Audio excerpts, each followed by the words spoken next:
Hi everyone, time for another Ticket Talk. Today I'm going to talk about this show, Weird Al Yankovic, August 13th, 1994, at the Ritz in Roseville, Detroit, Michigan. Ever since I had heard Weird Al's first album, I was hooked on his stuff. That nerdy type of songwriting, that parody. I just thought it was real clever, and he talked about, like a lot of nerdy things, that I was a big fan of, still am a fan of. And I'm still such a big fan of Weird Al. I had always wanted to see him, but I hadn't really got the chance. I had an opportunity to see him in the '80s when "Eat It" was, in the charts, or it was, very very popular. But I never got to see him. So kind of always wanted to, and he was playing at the Ritz in Roseville, which is a little nightclub just outside of Detroit, 10 Mile and Gratiot. It was 1994, so I was on a co-op term, but I was living at home because I was working in Windsor, Ontario, and I was visiting with a buddy of mine, Drac. He had to work that night, so he couldn't come, and I actually it was a last-minute decision for me to go. I heard on the radio, Weird Al tonight at Ritz in Roseville. So, again, this is when you really didn't need a passport or anything to go over the border. You could just go on a driver's license. So I said, what the heck, I'm going to go. Now, I had, traveled to Detroit now and then, but never really outside of the city. You're right downtown. So I didn't know how to get there, but I knew that it was 10 Mile and Gratiot. So I just found Gratiot Road and just started driving. Uh, Now, if you ever heard the stories about Detroit back in the mid '90s, not really a safe place.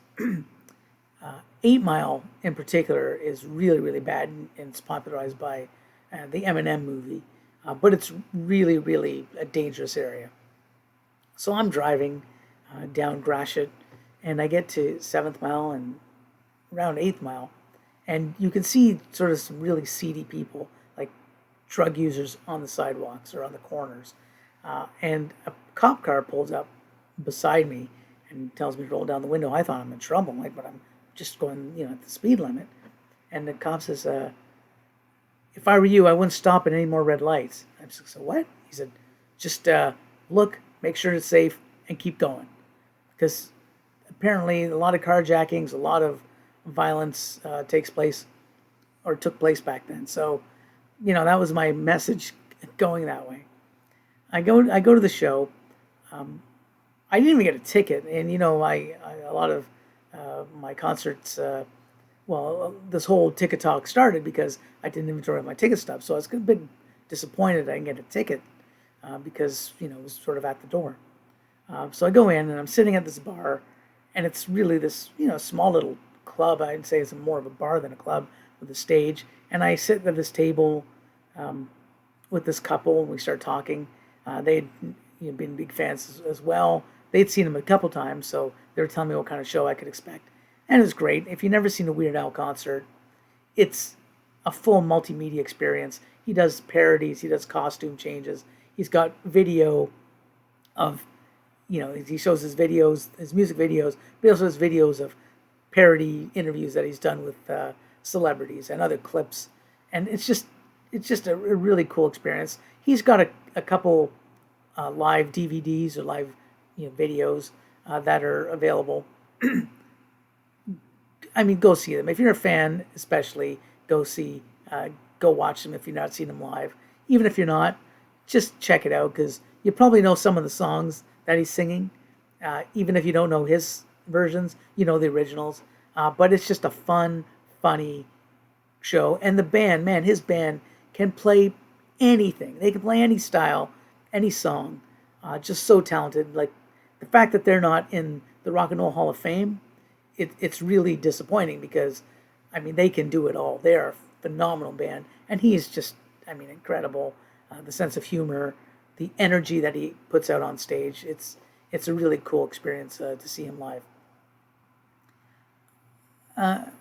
As I'm leaving, I'm talking to this couple, and they see me looking around the ground, and they go, "What are you looking for?" I said, "I'm trying to find a ticket stub because I collect them," and so they give me theirs. So thanks to them, I don't remember who they are, Don't remember the names, but thanks to them, I got my ticket collection is complete. On the way home, I knew I did not want to take Gratiot all the way down because by this time it was pitch black, really, really dark. And I ended up taking the highway. I find out from the security guard at the Ritz how, what's the best way to take the highway. But it was storming. It was just thunderous rain. It was like a monsoon. And and the show ended at around 11:30. By the time I left, it was midnight.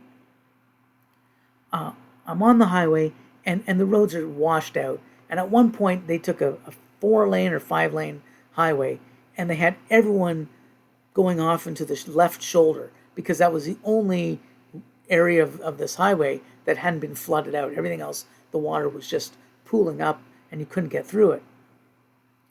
It probably took 2.5 hours just to go maybe half a mile, just because they had so many cars trying to, get onto the shoulder from 5 lanes. I was so tired, I ended up falling asleep while I was on the highway. And, just because it was so dead, until finally I get a knock on the door, and it's a cop telling me, it's your turn, you can proceed, go to the left and proceed. I got back to Drac's place probably at 4 in the morning. It was such an ordeal. It took me probably almost 4 hours to get home because of the rain and the highway flooding. Worth it, so worth it. Great show, great memories, and I'll share another memory with you another time. Thanks.